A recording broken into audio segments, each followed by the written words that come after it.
प्रभातम। सभी अपना अपना कैमरा ऑन कर लेंगे।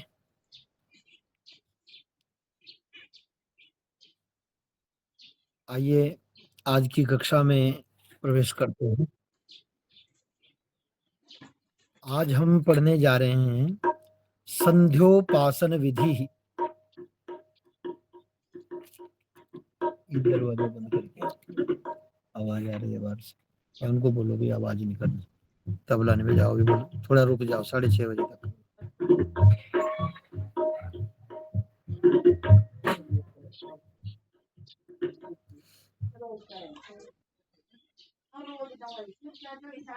जी, थोड़ा बीच में साउंड चल पड़ी थी बाहर, तो वो तबला 11 बजना शुरू हो गया था। हमने इन लोगों से भी प्रार्थना की है कि 6 से 6:30 बजे तक आप लोग म्यूजिक ना बजाएं, कक्षा चलती है। तो आइए संध्योपासन विधि को जानते हैं कि संध्योपासना विधि क्या है। संध्योपासन द्विज मात्र के लिए बहुत ही आवश्यक कर्म है। द्विज का अर्थ जानते हैं, हमने कई बार कक्षा में द्विज का अर्थ आपको बताया। कोई है अभी जो द्विज का अर्थ बता सकता है अपने से?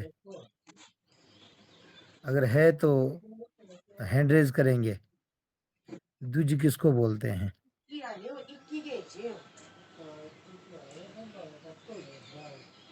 किसी का हैंड रेज नहीं आया। चलो पुनः हम ही बता देते हैं।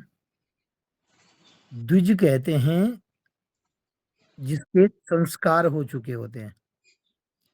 जैसे आपके यज्ञोपवीत इत्यादि संस्कार हो गए हैं, तो आप क्या हैं? द्विज हैं। संस्कारात द्विज उच्यते। संस्कारों से मनुष्यों को द्विज कहा जाता है, जिसके संस्कार हो गए। 2 बार जिसका जन्म हो गया है, एक बार तो माँ के गर्भ से हुआ, दूसरी बार संस्कारों के द्वारा उसको परिमार्जित किया गया, तो दूसरा जन्म जिसका हो चुका है उसको द्विज बोलते हैं। तो सभी द्विजों के लिए संध्योपासन जो कर्म है ये बहुत ही आवश्यक है। इसके बिना पूजा आदि कार्य करने की योग्यता नहीं आती है। ये भी हम चर्चा पहले कर चुके हैं। अतः द्विज मात्र के लिए संध्या करना आवश्यक है। स्नान के बाद 2 वस्त्र धारण कर। स्नान के बाद 2 वस्त्र धारण करने हैं। वैसे तो नियम है कि बिना सिला हुआ वस्त्र, 2 वस्त्र, एक धोत वस्त्र जो कमर से नीचे धारण किया जाता है, और दूसरा उत्तरीय वस्त्र जो ऊपर दुपट्टा जो धारण किया जाता है। तो यहाँ पर लिखा है कि स्नान के बाद 2 वस्त्र धारण करके फिर पूर्व ईशान कोण या उत्तर की ओर मुख करके आसन पर बैठ जाएं। बिना आसन से कभी नहीं रहना है, अपना एक आसन होना चाहिए। तो आसन पर बैठना है। मुख किस तरफ होना चाहिए? या तो पूर्व की तरफ हो या उत्तर की तरफ हो। उत्तर और पूर्व के मध्य में जो दिशा होती है उसको ईशान दिशा कहते हैं, ईशान कोण कहते हैं उस कोण को। तो जो पूर्व दिशा और उत्तर दिशा के बीच में जो कोण बनता है उस कोण को ईशान कोण कहते हैं। तो इस ईशान कोण की ओर मुख करके आसन पर बैठ जाएं। ये 3 दिशाएं आपको बताई, पूर्व, उत्तर, ईशान। तो ये 3 दिशाएं हैं जिन दिशाओं की तरफ मुख करके संध्या वंदन करना चाहिए।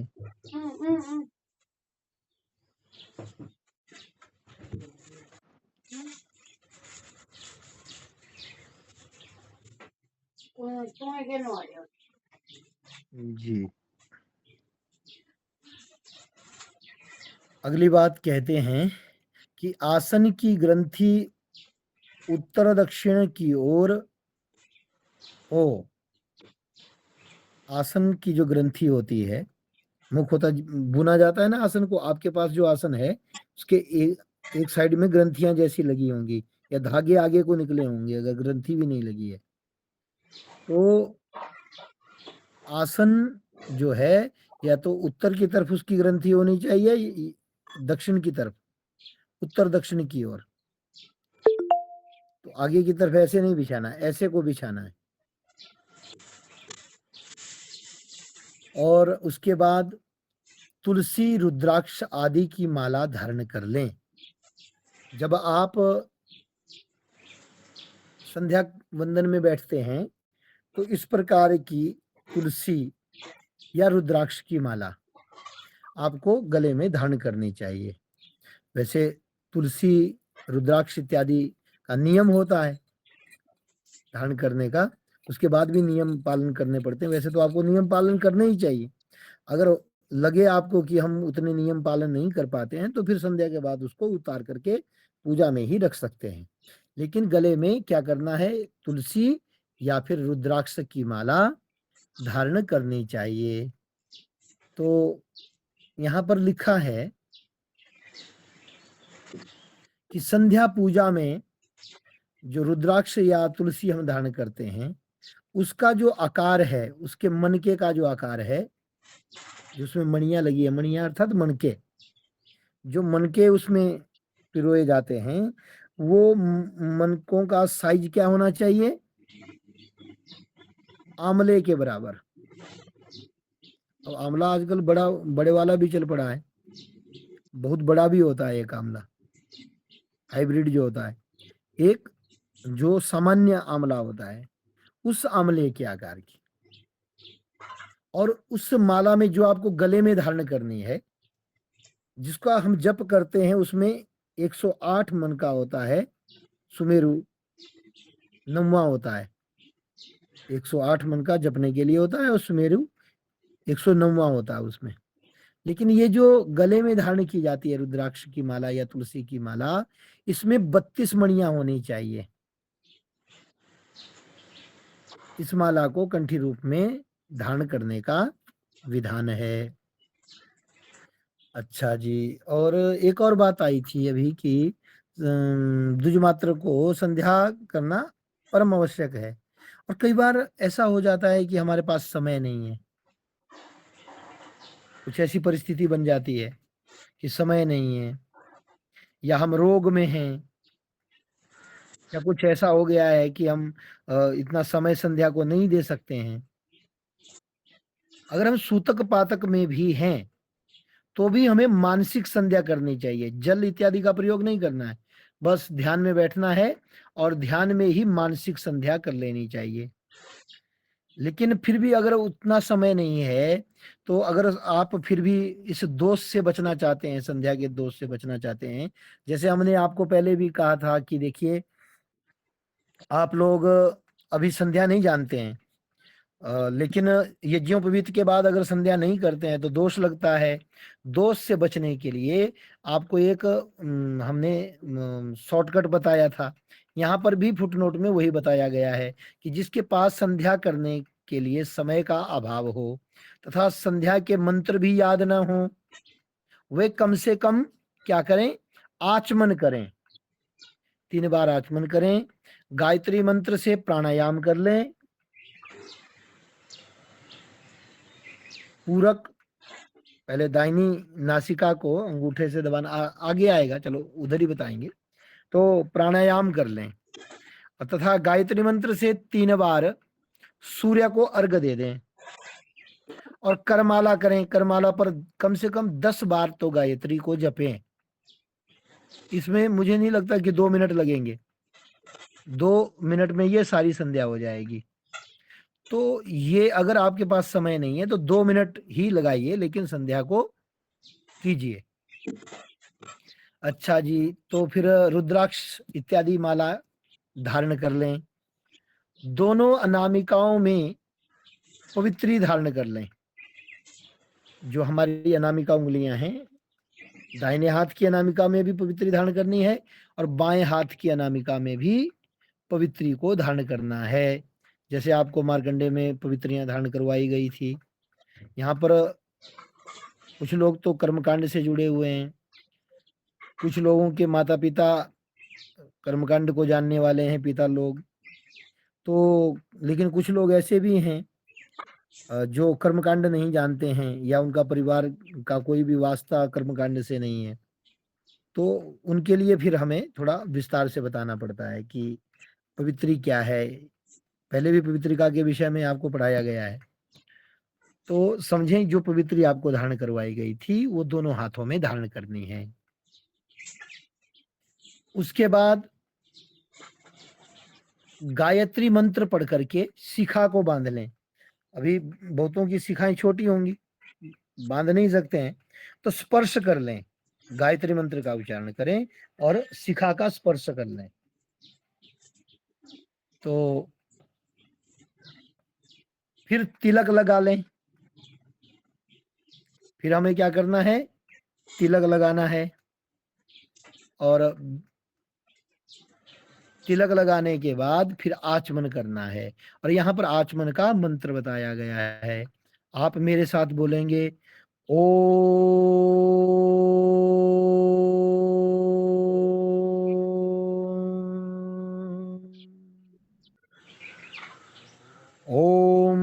केशवाय नमः। ओम केशवाय नमः। ओम केशवाय नमः। हाथ में जल लेना है और ब्रह्म तीर्थ की तरफ से जल पान कर लेना है। फिर हाथ पर जल लेना है दाहिने हाथ में। फिर अगला मंत्र बोलना है, ओम नारायणाय नमः। ओम नारायणाय नमः। ओम नारायणाय नमः। फिर उस जल को पी लेना है। ये तो हम उच्चारण के लिए बार बार बोल रहे हैं, आपको एक बार ही बोलना है। ओम नारायणाय नारायणा नारायणाय। य का ध्यान रखना है, कई बार हम य को साइलेंट कर देते हैं। नारायणाय। ओम नारायणाय नमः। ओम, उसके बाद ओम माधवाय नमः। ओम माधवाय नमः। ओम माधवाय नमः। फिर आचमन करना है। 3 बार आचमन हो गया। उसके बाद हमें पुनः दाहिने हाथ पर जल लेकर के हाथ को धोना है और उस जल को बाईं ओर छोड़ना है। बाईं ओर उस जल को गिराना है धरती पे। ओम हृषिकेशाय नमः। ह को री की मात्रा है, हरि हरि हरि। शी हर्षि हर्षि हर्षि। ह को छोटी री की मात्रा है। दीर्घ री भी होती है और ह्रस्व री भी होती है। तो ये ह्रस्व री है, हरि हरि। लेकिन श में दीर्घ इकार है, तो दीर्घ इकार है तो उसको दीर्घ खींचना है। हर्षिकेशाय हर्षिकेशाय हर्षिकेशाय नमः। और हाथ को धो लेना है, बाईं तरफ जल को छोड़ देना है। पहले विनियोग पढ़ लें तब मार्जन करें, जल छिड़कें। तो यहाँ पर मार्जन का विनियोग दिया गया है। तो विनियोग जो आपके पास आचमन है, आचमन में जल लेकर के तष्टा जो आपके सामने आपको दिया गया है उस तष्टे में जल छोड़ना है, लोटे से जल लेकर के आचमनी में। फिर विनियोग बोलना है जो हम आपको करा रहे हैं। विनियोग के बाद उस जल को फिर तष्टे में छोड़ना है, या फिर कुशा से भी आप जल ले सकते हैं हाथ में, और जब विनियोग हो जाए तो कुशा का जल उस तष्टे में छोड़ सकते हैं। तो मार्जन विनियोग मंत्र यहाँ पर आ रहा है, तो मेरे साथ बोलेंगे ओम अपवित्रः अपवित्रः अपवित्रः अपवित्रः पवित्रो पवित्रो व्यत्यस्य व्यत्यस्य व्यत्यस्य व्यत्यस्य यस्य क्या बोलना व्यत्यस्य व्यत्यस्य वामदेव वामदेव वामदेव ऋषिः ऋषिः ऋषिः विष्णुर्देवता विष्णुर्देवता विष्णुर्देवता विष्णुर्देवता विष्णुर्देवता गायत्री छंदः गायत्री त्रीच बोलना है, त्रीच च हलंत है, त्रीच गायत्री छंदः गायत्री छंदः गायत्री छंदः गायत्री छंदः गायत्री छंदः हृदि हृदि हृदि पवित्रकरणे पवित्रकरणे पवित्रकरणे पवित्रकरणे पवित्रकरणे विनियोगः विनियोगः विनियोगः विनियोगः विनियोगः विनियोगः विनियोगः विनियोगः विनियोगः। और फिर इस प्रकार विनियोग पढ़ करके जल को छोड़ दें। विनियोग पढ़कर जल छोड़ने की विधि शास्त्र में नहीं मिलने के कारण कुछ विद्वानों का मत है कि विनियोग में जल छोड़ने का प्रचलन अर्वाचीन है, अर्थात प्राचीन नहीं है, ये बाद में परंपरा चल पड़ी है। तो ये अर्वाचीन है और मुख्य रूप से ऋषि देवता आदि का स्मरण महत्व माना गया है, इसलिए विनियोग पाठ मात्र भी किया जा सकता है। जरूरी नहीं है कि आपको जल छोड़ना ही है विनियोग में। तो विनियोग में जो जल छोड़ने की जो परंपरा है ये प्राचीन परंपरा नहीं है, ये अर्वाचीन परंपरा है, ये नई परंपरा है। तो इसलिए अगर छोड़ना चाहते हैं विनियोग का जल तो विनियोग का जल छोड़ें, नहीं तो आप विनियोग का जल नहीं छोड़ें। आप इसके लिए स्वतंत्र हैं, आपके पास विकल्प है कि आप छोड़ भी सकते हैं, नहीं भी छोड़ सकते हैं।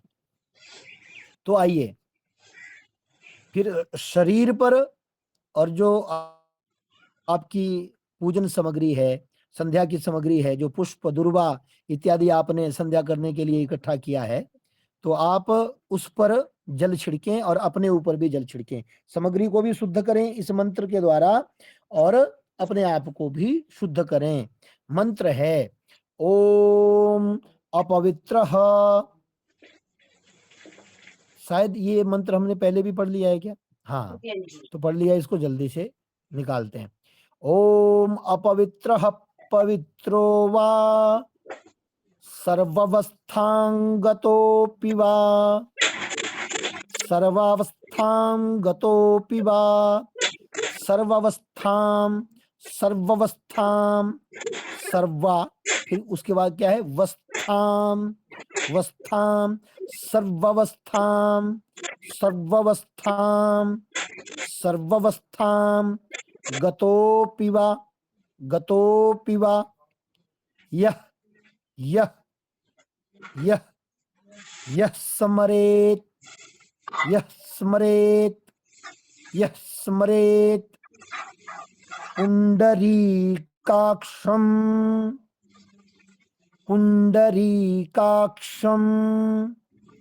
पुंडरीकाक्षं स बाह्या बाह्या बाह्या बा के बाद ह आधा है, बाह बाह्या बाह्या बाह्या भ्यंतरः बाह्याभ्यंतरः बाह्याभ्यंतरः बाह्याभ्यंतरः शुचिः शुचिः शुचिः। तो ये हमने पहले भी पढ़ लिया है, इसलिए ज्यादा इस पे अब प्रयास नहीं करेंगे। और तदनंतर आगे का लिखा विनियोग पढ़ें। फिर उसके बाद हमने ऐसा मंत्र बोलते हुए जल छिड़कते रहना है अपने ऊपर तथा सामग्री के ऊपर, सभी का संशोधन करना है। हम अपवित्र स्थिति में हो या पवित्र स्थिति में हो, सर्वावस्थाम गतोपि वा, या किसी भी स्थिति में पहुंचे हुए हो, जो समरेत, यह समरेत मतलब यह होता है जो समरेत स्मरण करेगा, किसका? पुंडरीकाक्ष का, अर्थात भगवान विष्णु को पुंडरीकाक्ष कहते हैं। पुंडरीकाक्ष का मतलब होता है, पुंडरीक कहते हैं कमल को, अक्ष कहते हैं नेत्र को, जिनके नेत्र कमल के समान है उनको कहते हैं पुंडरीकाक्ष। तो ऐसे पुंडरीकाक्ष का जो स्मरण करता है, स वह बाह्य बाहर से, अभ्यंतर तथा अंदर से शुद्ध हो जाता है, शुचि ही वो शुद्ध हो जाता है। तो भगवान का स्मरण करने से जीव अंदर से और बाहर से पवित्र हो जाता है। तो आइए अगला विनियोग पढ़ें।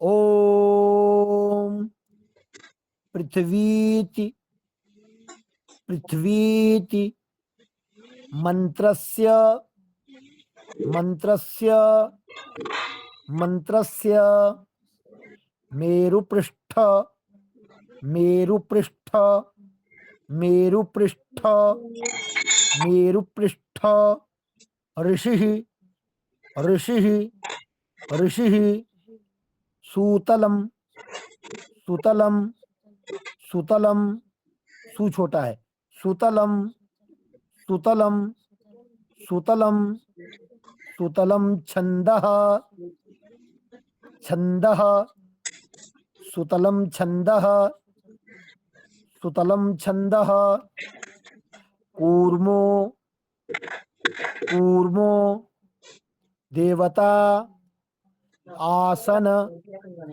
आसन पवित्र करणे विनियोगः विनियोगः। विनियोग का जल छोड़ करके फिर नीचे लिखा मंत्र पढ़ करके आसन पर जल छोड़ना है। जिस आसन पर आप बैठे हैं उसका संशोधन करना है। और यहाँ पर इसी विनियोग के माध्यम से और इसी मंत्र के द्वारा हम पृथ्वी का पूजन भी कर लेते हैं। तो पृथ्वी का पूजन करने के लिए आपको यहाँ पर जोड़ना पड़ेगा विनियोग के बीच में। जैसे लिखा है कुर्मो देवता, उसके बाद आसन पवित्र करणे लिखा है ना, उसी के साथ आपको जोड़ना है पृथ्वी पूजने च। क्या जोड़ना है? पृथ्वी पूजने च विनियोगः। तो दो चीजें हो गई, एक हो गया आसन का संशोधन और दूसरा हो गया पृथ्वी का पूजन। तो हमने क्या करना है? पहले आसन पर जल छिड़कना है, उसके बाद पृथ्वी पर जल, गंध, अक्षत, पुष्प, धूप, दीप, नैवेद्य कल्पित करके पृथ्वी का स्पर्श करना है। फिर इस मंत्र को बोलना है। कौन सा मंत्र? ओम पृथ्वी, ओम पृथ्वी, पृथ्वी, पृथ्वी, पृथ्वी, पृथ्वी, पृथ्वी, त्वया धृता त्वया त्वया धृता धृता लोका लोका देवी देवी त्वं विष्णुना विष्णुना विष्णुना धृता धृता त्वं त्वं त्वं च धारय धारय धारय धारय माम माम माम। इसको क्या पढ़ना है? माम माम देवी देवी पवित्रम पवित्रम पवित्रम कुरु कुरु चासनम चासनम चासनम। तो मंत्र क्या है? एक बार पुनः मेरे साथ अब कंप्लीट बोलेंगे। ओम पृथ्वी त्वया धृता लोका देवी त्वं विष्णुना धृता त्वं च धारय मां देवी पवित्रं कुरु चासनम्। ओम पृथ्वी त्वया धृता लोका देवी त्वं विष्णुना धृता त्वं च धारय मां देवी पवित्रं कुरु चासनम्। ओम पृथ्वी त्वया धृता लोका देवी त्वं विष्णुना धृता त्वं च धारय मां देवी पवित्रं कुरु चासनम्। हे पृथ्वी, त्वया धृता लोका, आपने ही लोकों को धारण किया है। त्वं देवी त्वं विष्णु नयिता, हे देवी आप भगवान विष्णु के द्वारा धारण की गई हैं। त्वं च धारय मां देवी, हे देवी आप मुझे धारण करें। पवित्रम कुरु चासनम, और मेरे आसन को भी आप पवित्र करें। इस प्रकार जल आसन पर जल छिड़कना है, पृथ्वी को प्रणाम करना है। और आज का समय हो चुका है और यहाँ तक आप लोग कोशिश करें, याद करें इन मंत्रों को। और कल आपको संकल्प पढ़ाया जाएगा, उसके बाद फिर संकल्प होता है।